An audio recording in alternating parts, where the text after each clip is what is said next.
randomly, my check engine light comes on. And it absolutely stinks. And if I earth out the diagnostic pin, I get a code 13, which is for an open circuit oxygen sensor.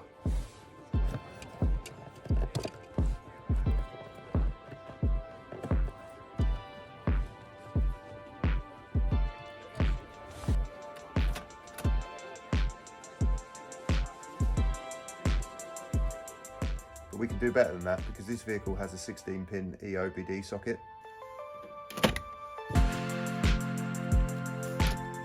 And if you want to know how to convert it, click on this link here. And this will allow me to read fault codes and look at live process data straight from the ECU.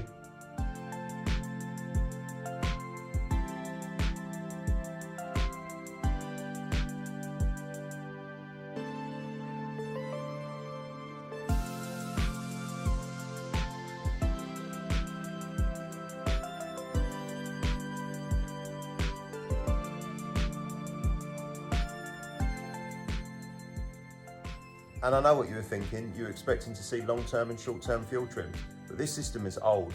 This system is OBD1. Okay, this will only show 4 bits of data at once, and it doesn't show the fuel trims as we've come to know them on OBD2. So what have we got? Let's start with the lambda sensor voltage, because we already know that. This is the raw output from the sensor. This is a measurement of the remaining oxygen inside the exhaust. This should constantly change voltage between 0.2 and 0.9 volts, but remember, it does nothing until it's at operating temperature. The value will stay stationary for a couple of minutes and then it should start moving around the scale, but due to the refresh rate of this screen, you won't see it move smoothly, nor will you see that it's actually a sine wave. Instead, it will seem to just jump around a bit. So then we come to the lambda integrator. This is filtered and processed output from the sensor. The raw sine output from this sensor is filtered and then referenced to a value of 0. This means that if the fuel-air ratio is correct, then we would expect to see a value of 0 here. A higher value indicates a lean mixture, a lower value indicates a rich mixture. Once the engine has reached operating temperature, this will change by small amounts, but it should generally center around 0. So I guess we can call this the short-term fuel trim. That then leaves the next two. So let's start with the additive mixture correction. If the lambda integrator reports that the mixture is too lean or too rich at idle, then the ECU will slowly add or subtract this value to increase or decrease the injector dwell so that the mixture richens or leans out and brings the lambda integrator back to 0. The multiplicative mixture correction. If the lambda integrator reports that the mixture is too lean or too rich at higher loads and engine speeds, then the ECU will slowly multiply or divide this value to increase or decrease the injector dwell so that the mixture richens or leans out and brings the lambda integrator back to 0. So I guess we can call these two the long-term fuel trims. Now we have an idea of what those values mean, it makes me question something that I don't know the answer to. Okay, I've had the battery disconnected and I've reset all the adaptation values. This is a cold start engine. This is the first start since those values have been reset. Now watch what happens.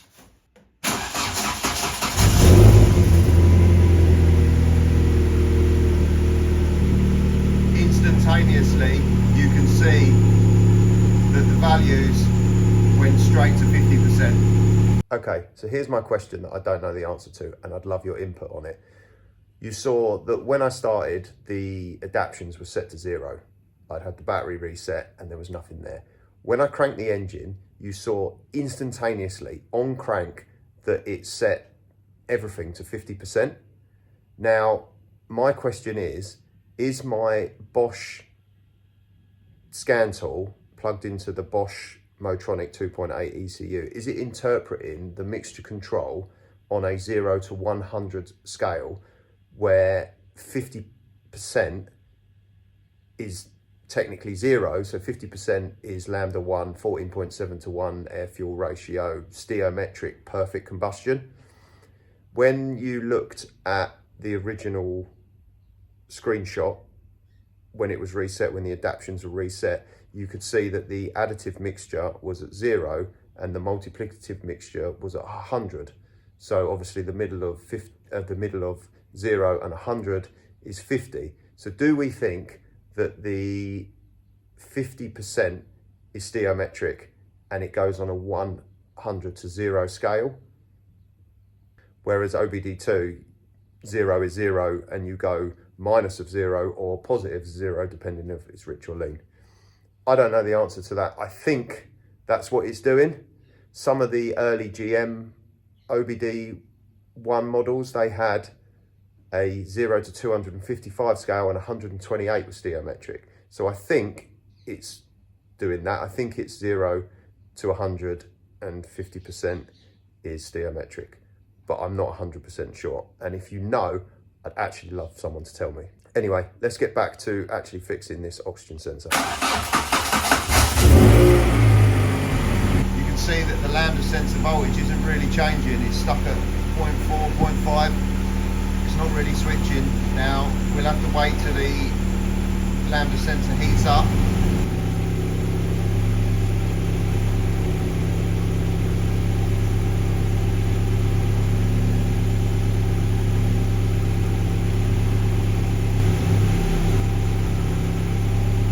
If I look at the lambda sensor voltage in a graph, you can see that it isn't switching. We've got it should switch between 0 and 0.9. You can see it's just pretty much fixed.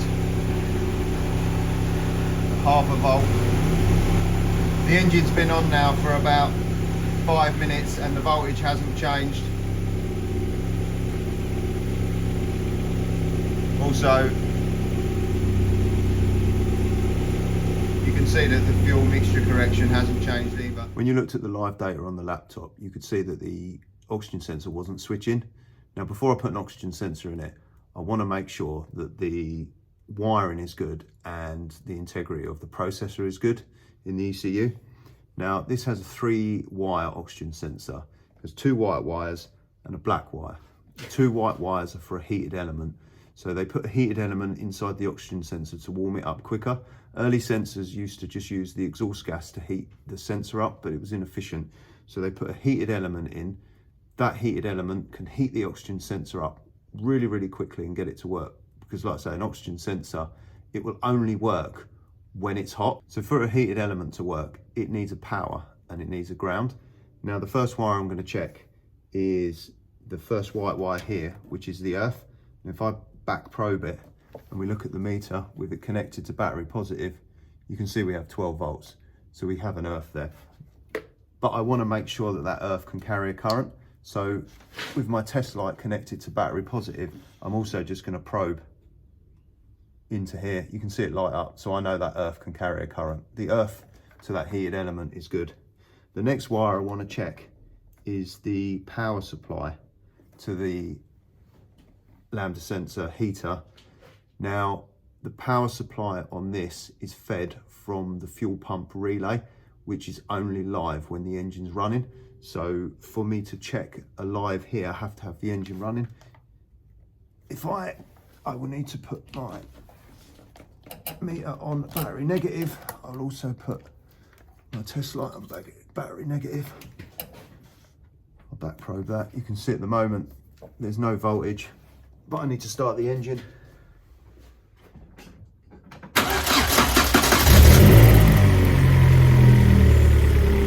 If you look at the meter, you can see we've got battery voltage there.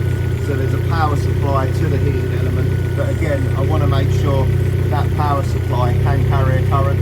So I've got my test light on battery negative, and it lights up, which means the heated power supply can carry a current. So I know that the wiring to the heater is good.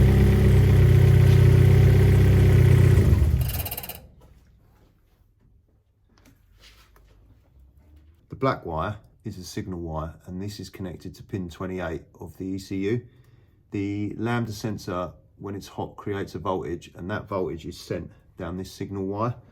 Now the computer will send a 450 millivolt bias voltage, like a reference voltage, down this wire. So what I want to do is I want to back probe that wire, disconnect the oxygen sensor. We're connected to battery negative, and with the ignition on, I should have 450 millivolts.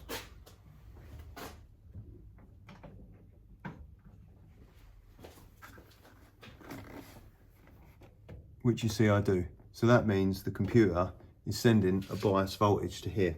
Now I want to check the integrity of the processor. Now I'm going to do that by grounding that bias voltage. Now what should happen as I ground that pin, the voltage should drop down to 0. When I remove the ground, the voltage should jump back up to 450 millivolts.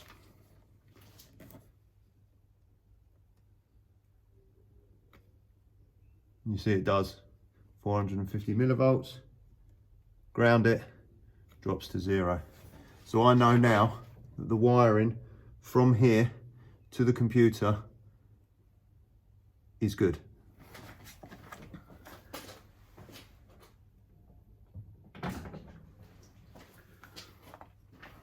Another thing I want to check is to make sure that the signal from the oxygen sensor has an earth. Now, this particular oxygen sensor, it earths through the body. The chances that it doesn't have an earth are very, very slim because it's screwed into the exhaust, but we will just check that.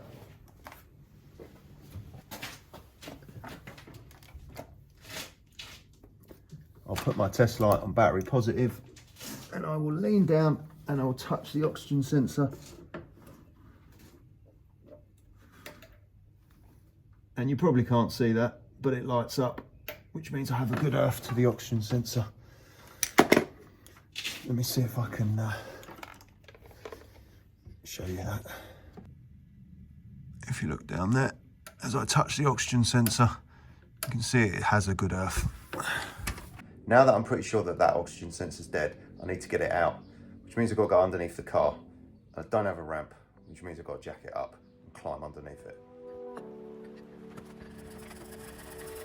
I start by jacking up the front of the vehicle on the suspension cross member and then support the vehicle on an axle stand. I then lean over and unplug the sensor. From the other side, I start to pull the wiring down behind the HT leads and the camshaft sensor housing, but then I get the sensor jammed on one of the HT leads as access is extremely tight. So I try to push the wire back up to its original position. If you look at my face, you can see the struggle is real.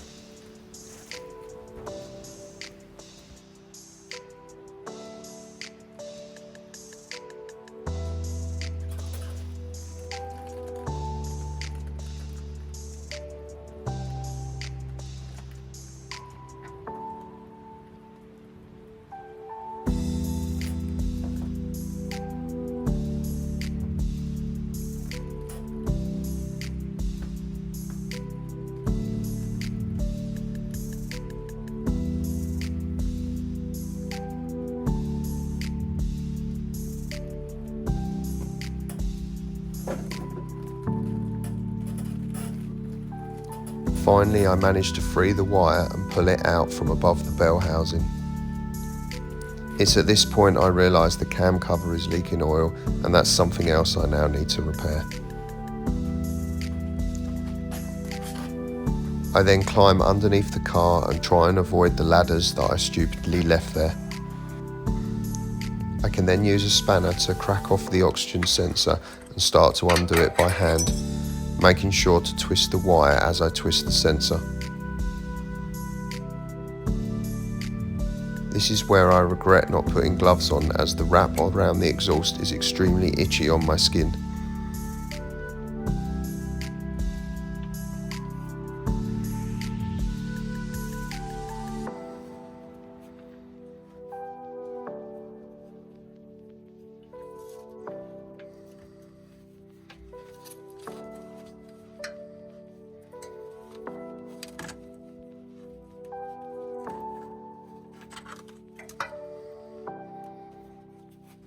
Lesson learnt, but with that I can remove the sensor from the exhaust and out from under the car. Okay, with the sensor out, I can get the part number and I can order a new one. I spoke too soon. This part from Bosch no longer exists. So I searched the part number on the Bosch website and it comes up with this alternative. So, I bought one.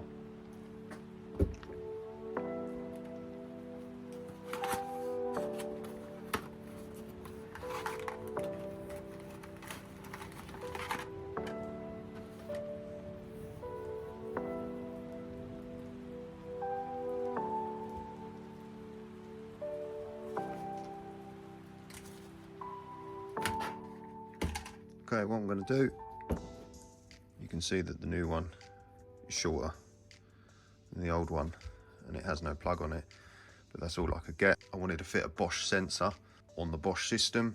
They don't make this one anymore. There was second-hand ones on eBay, but they were like 50 quid for a second-hand one. We don't even know if it's going to work. This was the same price for a brand new universal one that Bosch say is a replacement for this one. You can see it's a little bit shorter. So what I'm going to do is I'm going to cut the plug of this and join it there using this connector.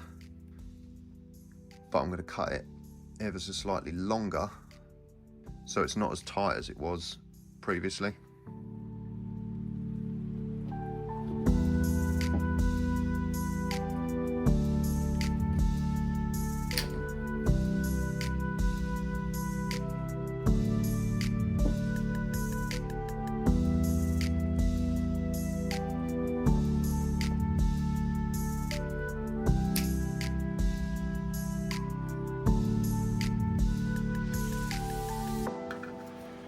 Back underneath the car, I can remove the protective cap from the threads on the sensor, which is already covered in a smear of anti-seize. I then screw the sensor back into the exhaust, noting this time I haven't made the mistake of not wearing gloves.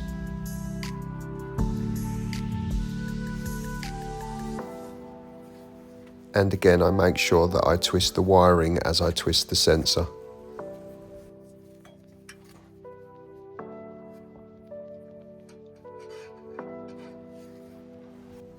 I can then tighten the sensor down with a spanner and push the wiring up towards the downpipe.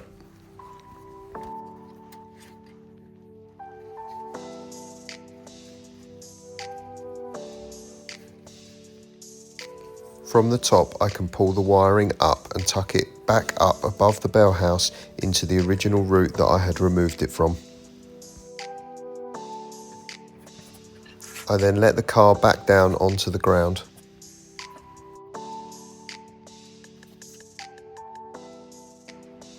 And now I can start to join the two ends of the sensor wiring with the supplied Bosch SmartLink plug.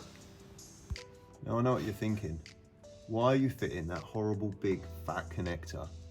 Wouldn't it be better, and wouldn't it look smarter, to solder the wires together and put some heat shrink on there? And yeah, it would look better. But I'm not going to do that. And the reason I'm not going to do that is a nerdy fact about oxygen sensors is the oxygen sensor has to measure the potential difference of oxygen in the air outside to the oxygen in the exhaust. And the way it does that is there is something inside the oxygen sensor called an air reference chamber.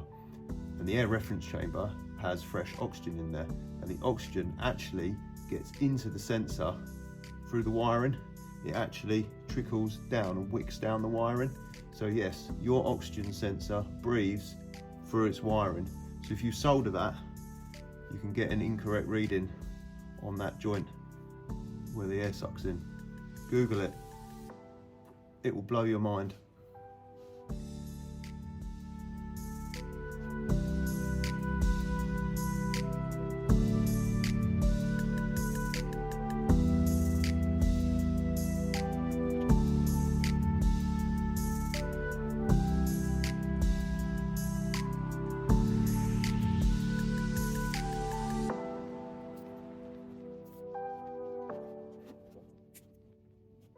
Now the sensor's connected, we'll go back onto live readings. Make sure we choose Motronic 2.8 again.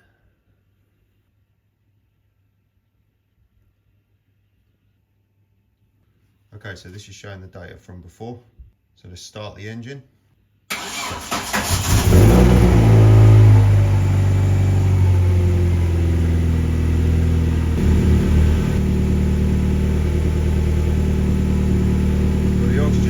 Saying 0.6, it never went that high before, 0.7. As it's starting to heat up, it will start going into a closed loop, hopefully. Let's graph the oxygen sensor.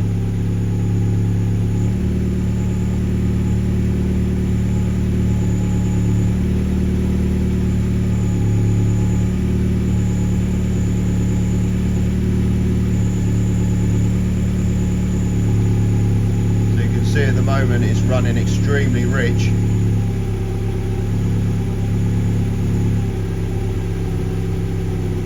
Starting to do something.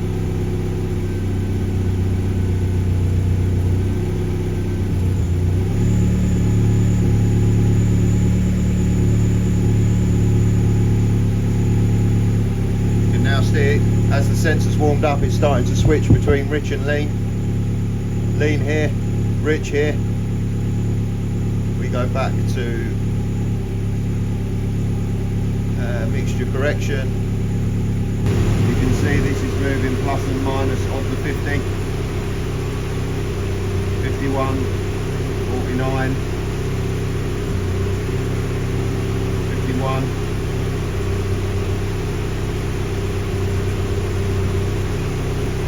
So is a 50 a 0? This is the first time I've ever seen the additive mixture correction actually change from 50.1.